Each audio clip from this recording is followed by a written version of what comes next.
Hi there folks. In this video we're going to have a look at a detachable magazine conversion kit to fit the Remington 700, and in this case this is going to fit a 223 Remington 700. You can see the sticker there which denotes this kit as having a 5-round magazine, and it fits 204 or 223 Remingtons. And this kit is made in the US. It's manufactured by a company called Adaptive Technologies Incorporated, and it's distributed by Legacy Sports International. This is probably the most reasonably priced detachable magazine conversion kit that you're going to find for the Remington 700.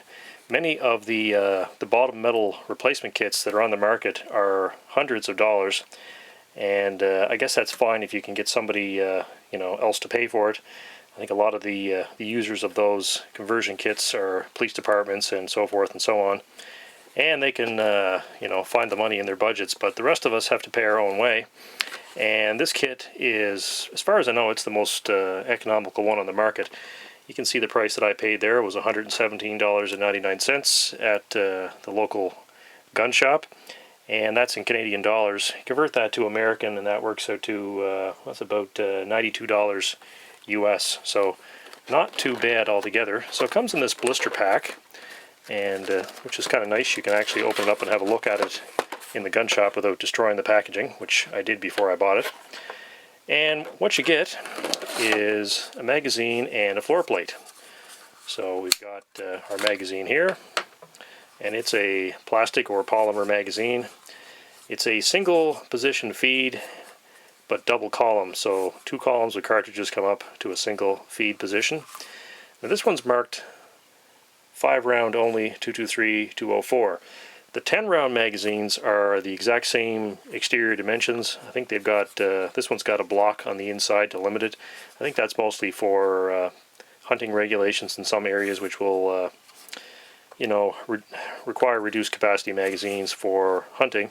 So the 10-round magazines are the very same format. They do list kits available with both 5 and 10. Unfortunately, the retailer only had the 5-round ones, but it's not a big deal. They have extra magazines in stock. The extra magazines locally are, I think they're $62 Canadian, which works out to like $48 US, which is a pretty good price. And here is sort of the heart of the kit, and it's another plastic component, injection molded by the looks of it. Seems like a fairly sturdy material. Like anything plastic, some care would have to be taken. I'm not sure if this would survive being subjected to great deals of abuse, but since this is a range rifle and it may see some occasional hunting use, I don't think I'll be too hard on it. The only real issues I could see would be perhaps where the screws tighten through. The plastic is not terribly thick there, so I think you'd have to be fairly careful with how much force you use to tighten the screws down. So as you can see, this follows the same basic general shape that a Remington 700 trigger guard would have, even to the taper on the bottom side. So it's a fairly decent sized trigger guard. It's not quite as tactical looking as a lot of the milled aluminum and steel aftermarket products would be. The profile is a little bit different. It drops down below the line of the stock. You can see this line here is roughly where the stock would intersect. So this drops down a little bit below the standard stock level, and that would tend to reinforce and brace the unit. The magazine catch is at the front. It's just this plastic lever, and it's got a kind of a triangular shaped section that intersects with the magazine to lock it in place. You can see this part here is where the magazine locks into, and having a V notch like that should keep this from wearing to any significant degree. If you have a flat kind of a knife edge, that might tend to wear more so, but that V block should maintain its position. If it does wear, it should wear in, so hopefully these magazines will hold up. We won't know until we've used this a bunch, but anyway, we'll give it our best try to see how they hold up. So let's take the magazine apart and see what's inside. We have one little detent down at the bottom that we need to press to get the floor plate off. So I'll just use this Allen wrench to push that down. And we can slide that out of the way. Keep your finger over the bottom because there's some little tiny bit of spring pressure here. So there's our floor plate. It's a fairly substantial piece of plastic. and it's kind of grooved to fit over the base of the magazine. We've got a retainer on the bottom. That's our little pin that's stuck into the floor plate. And this post here is, as far as I can tell, that's what limits the capacity of this magazine to 5. I think with a very quick amount of work with a hacksaw, you could cut that flush, and I expect you to have the same thing that you'd have with the 10-round magazine. I don't have one of those 10-rounders yet, but I do plan on picking one up if this thing works the way it's supposed to. We've got a fairly light gauge wound spring here, like a wire spring. That's a little bit light, but anyway, we'll see if that does the job. And we've got our follower, and it's got a fairly beefy part at the front here, which should keep it from tipping in the magazine. You can see the configuration of this part fits in with the spring. This tab on the spring fits into that, and as the spring compresses, you can see that these kind of bump into each other, so I suspect that's what limits the mag capacity. And of course, just the magazine body itself. Like I mentioned earlier, this is a single position feed from a double column, so the cartridges sit in the center of the receiver and get fed straight into the chamber, which is a lot less complicated than side to side. And when they're adapting a design like the Remington 700, which started off life as basically a Mauser style 2-position feed, you are dealing with a rifle that already has its built-in feed lips, so in order to get around that, they basically have gone to a single position feed. Anyway, it's a fairly sturdy looking mag for plastic. You can put a bit of torsion on that. It doesn't seem to flex a whole lot. There's a little bit of flex, but of course it is plastic, and you expect a little bit of flexing. The magazine body appears to be the same length that they would use on a 308 size kit. They also do make these in 243, 308, 7mm 08 is another size, and I think 22-250, which is probably on the same basic format anyway, with slightly different feed lips, of course.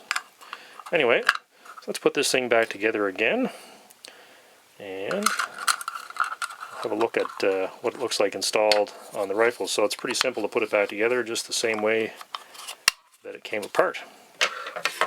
Now the manufacturer does recommend putting this into the rifle, or assembling it onto the rifle with the magazine in place so that you can get it indexed correctly. And there are some instructions that come with it. They do have they do say it's mostly a drop-in fit for synthetic stocks.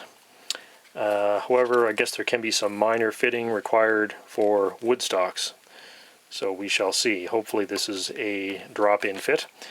My Remington 700 in 223 is a synthetic stock version. It's actually got a HS Precision stock, which is a really good quality stock with an aluminum chassis underneath. So we'll see how well this fits into that stock. So the first step in assembling this magazine conversion kit onto the Remington is to make sure that your rifle is in fact unloaded. You can see I've removed the bolt, and I have checked the chamber to make sure there's no rounds. We'll also drop the floor plate here and check the magazine. So we're now sure that the rifle is empty. Of course, this magazine conversion kit is only going to work on the models of Remington that have a dropped floor plate magazine, like this one. There are basically two styles of Remington magazine out there. There's this style, which you will find on the BDL models of Remington, and there is the ADL style of magazine, which is a blind magazine, so the stock actually covers up the bottom of the magazine port. Obviously that type of magazine is not going to work with this style of conversion kit. You'd have to replace the stock in that case if you wanted to use a detachable magazine kit, but there are lots of stocks on the market that you could get to facilitate that if it was required. Anyway, we're going to need an Allen wrench to take this off, because this is held on with Allen screws, and these are 5/32. Older Remingtons will have a slotted screwdriver instead of this setup, so use the appropriately fitting screwdriver. Anyway, it does help to keep the floor plate open when you're doing this, because otherwise you're fighting the pressure of the spring and the whole floor plate will want to actually come out on you. So it doesn't hurt to keep that open while you're doing this. So it's a pretty straightforward thing to do. It's always harder to do this around a camera tripod because you're trying to work around it, but anyway, we'll try to do that without banging into the tripod too much. And there are our two screws. You can see the longer one is at the back and the shorter one's at the front. Should you set those aside and forget which is which, that's the order those go in. And just a simple matter of pulling out the trigger guard and the bottom metal. You can see that that's a hinged piece, some sort of an alloy. I'm not sure if that's a aluminum or if it's a zinc die casting. I suspect that it's a zinc die casting in this case, but I could be wrong. And there's one other component you have to remove, and that's the magazine box, and it just sits in between the receiver and the bottom metal. So there's the magazine box.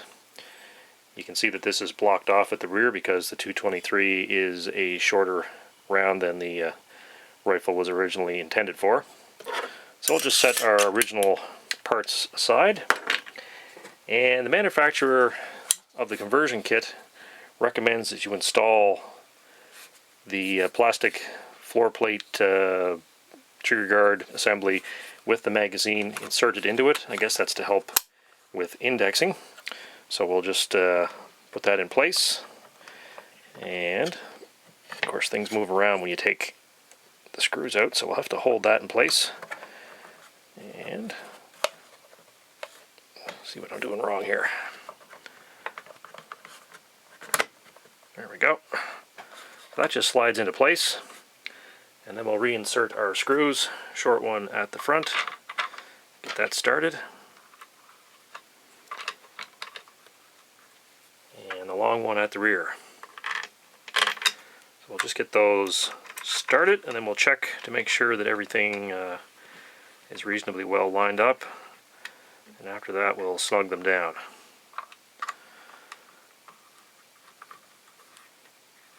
So I'm just going to go till I feel them sort of bottom out a little bit. I think that's bottomed out there, and the same thing with the back one. And then just have a look at everything to make sure that the barrel channel, that everything's sort of sitting square in the stock. Seems to be pretty good. So we'll snug these up a little bit more. The manufacturer of this kit recommends that the screws be tightened to no more than 45 inch-pounds of torque. I'm going to have to go over and borrow a torque adjustable screwdriver from one of my buddies to make sure that this is set up correctly, because I don't actually have one of my own. But at the moment we'll just lightly snug these up. I can see that there would be a real potential to split the plastic where the screws go through if you over tighten this, so definitely you don't want to be ham-handed with that. Anyway, there's what it looks like installed. So the fit is reasonably good.